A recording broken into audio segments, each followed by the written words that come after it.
Hello everybody. What you're looking at today is my I made a purchase a while back. I went kind of indulged myself, I guess, but got a lot of trash on my property that I just need to get rid of, and loading it up in my old trailer and then taking it to the transfer station and having to manually unload it was just getting to be difficult at my age, put it that way.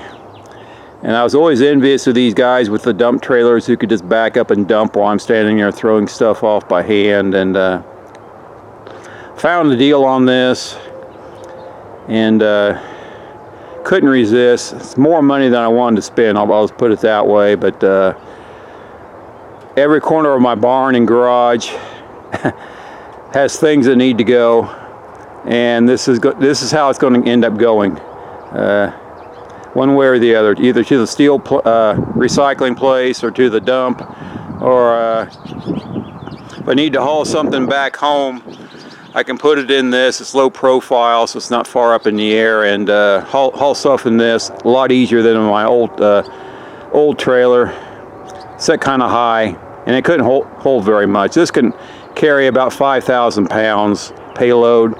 The other one could hold about 1 ton, 2,000. So this is just going to work out a lot better.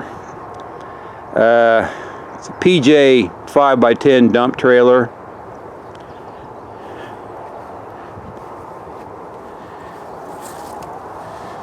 And that is the D5x10 is the category, I guess it is. It's not super big, but I didn't want something super big because the larger ones than this, you really get into a whole lot of money.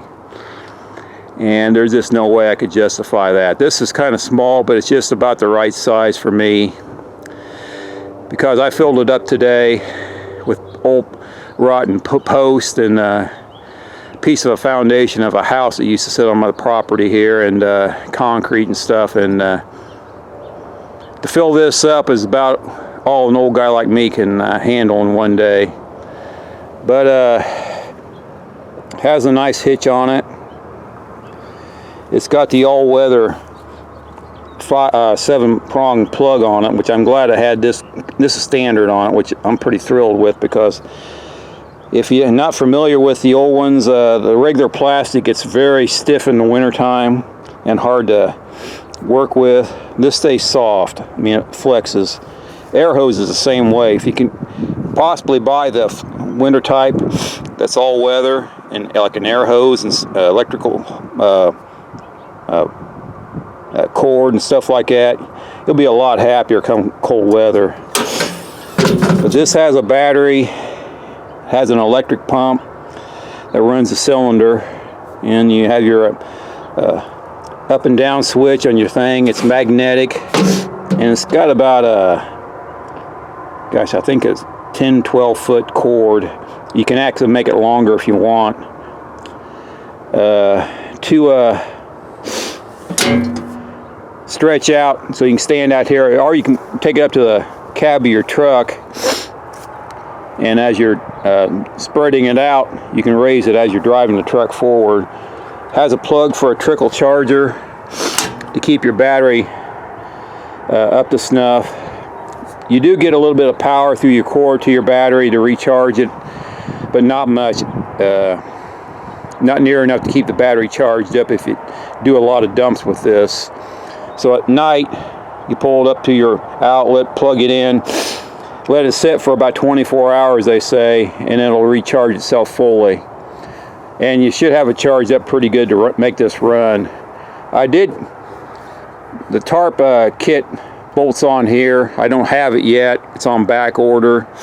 And my spare tire, he didn't have any spare tires of that lug pattern, so it's on back order too. They're supposed to be coming here within a week or two if they show up to him, but that right now that's cosmetic kind of stuff. I really would like to have the spare tire just for if I have a flat, you know, but it is what it is.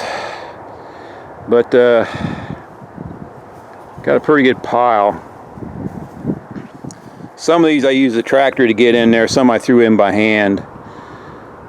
And the back end's kind of, it's about midway honkered down, I would say. This has a two-way gate. These can swing open as barn doors and they latch open. Or you can come over here, throw this lever, and this will hinge out as a spreader gate. There's a chain up in the box that I can put in here. So it swings open so far, and you can pull forward and spread your gravel or stone out. So it's pretty nice little outfit, I think. And that's the fella I bought it off of, if you're interested. Supposed to be able to hold a little less than 5,000 pounds payload. And I'm not recommending, overloading anything, but really I'll keep it about 5,000 to start with, but I think she could probably handle a little bit more. Does have nice tires. It does have electric brakes. Comes with just a lot of nice things. Big heavy channel on the hitch. Now the only thing I won't say I question, it only has a 2-inch ball on it, and I would think it would have a 2 5/16, but that's not the end of the world. That'll work just fine for me because I don't plan to use it in a commercial sense. This is just for something for around here that I can load up when I get enough for a load and then offload it. I still got a little more concrete foundation to get picked up and in the trailer. I really wanted to put all that in there first. Unfortunately, dummy me had put a lot of the old posts and piled them on top of that, not thinking about down the road, and so I had to move the post to get to it, and I decided to throw them in there. Well, then only so much fits in the back, so I'll be making multiple trips, so the rest of this will go, and I'll be able to level this out, and hopefully someday I'll plan to put about 6-foot concrete area back here so I can put like the grater blade and the boom. I used that today to load some of the bigger chunks up back here, and it's out of the road and I don't have to mow around stuff. But I just wanted to give you a look at it. I'm pretty tickled. I've run it up and down a couple times when I went to look at it, and a nice big heavy cylinder in there. Seems pretty good. It does have the breakaway situation too, I guess you'd say. If you should come unhooked, it'll drop on the safety chains, but that should, if you have your slack in that cable set well enough, it should automatically trigger your trailer brakes, so it can't, if you go to press on your brake, this doesn't slide forward and smack the back of your vehicle.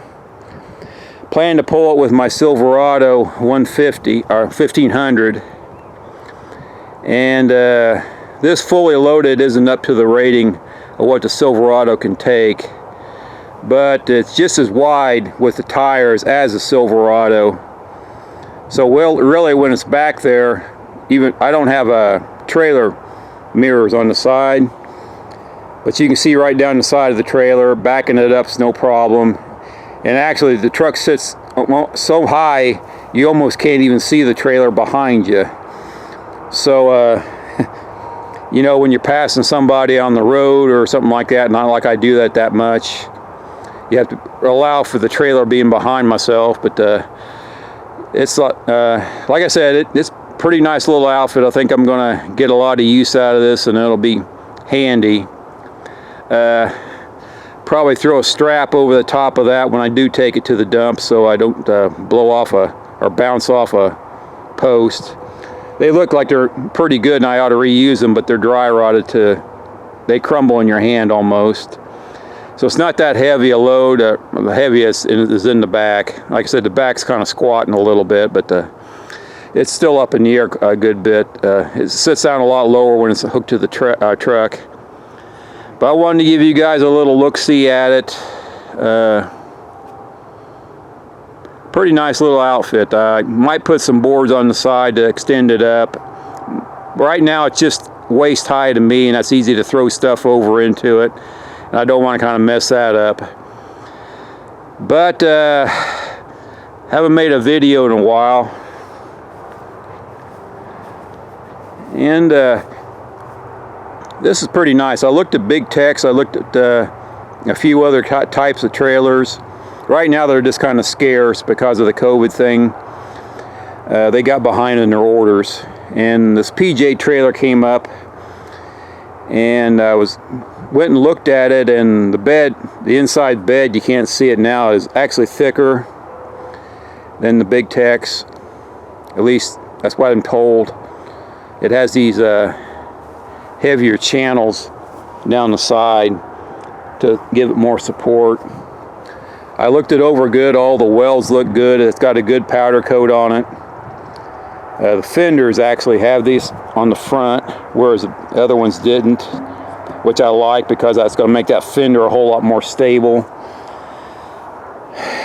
You know, just things about this kind of made it stand out a little bit more. And the deal is, it's the same price, it's exact same price as the other little tandem, but I think I'm getting more for my money. So that's my 2 cents worth. Hope everybody's doing well.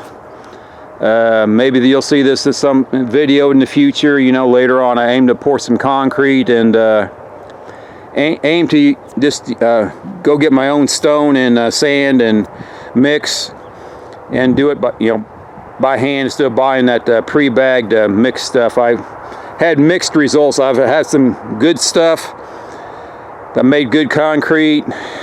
Other stuff just made the porous looking concrete, and you know, you get what you pay for. I buy the quality stuff, and it just seems like one batch from another is just totally different, and I'm getting kind of tired of that stuff. I want it to look decent anyhow, so I think I'm going to try to haul my own stone and sand, and buy my own concrete cement and just mix it by hand with my own ratio.